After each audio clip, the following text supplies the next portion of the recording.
We go to a TVJ News follow-up now on housing developments and developer concerns. With Kingston being the hub of commerce in Jamaica, there's a growing demand for more housing. But is the cost of addressing this demand too much for some existing homeowners? Giovanni Dennis has our report.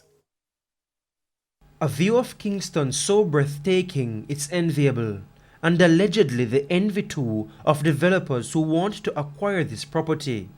Joan Lindo inherited this house from her husband and now claims developers are using underhanded ways to get it. She and her son Alex say they've been receiving threats. They infest the area with scammers, and these scammers now carry out their duties. So they chant, they pass the gate, if them don't move out, we're gonna burn down them house. We can't sleep, we can't rest. We're here in our own home. And all up until 4 o'clock in the morning, people are coming and bikes revving up past our gate and chanting that the boy if it dead. Mrs. Linda says she saw a man in the yard one night recently. And when he caught glimpse of us, we rushed out the door, he caught glimpse of us, then he dove under near where the tank is. And then he crawled over to the tree on the fence. And so he stood there when we called the police. They're trying to drive us out of the house by any means necessary. And it's evident to see based upon what is taking place. But this handwritten sign on their front fence is clear. They do not want to sell their property. They insist it is causing their movements to be watched and lives sabotaged.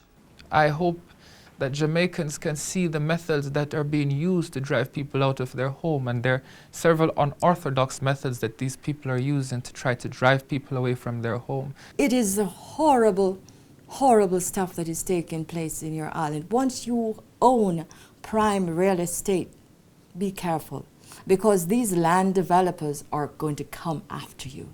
Unsettled by the situation, they've written to the office of the Prime Minister on multiple occasions. They've also made reports to the Papine and Matilda's Corner Police.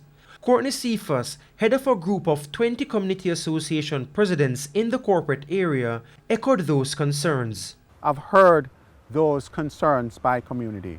I've heard those fears laid by community. But Citizens Association can't sanction developers. So who can? The Real Estate Board regulates the industry. But does it have the power to do anything about cases like that of Mrs. Lindo? We hear about it, but we have never, and we can't even act on the complaints because, as I said, it's not our remit. The concerns of Ms. Lindo about the way in which developers are seeking to acquire her property aren't uncommon.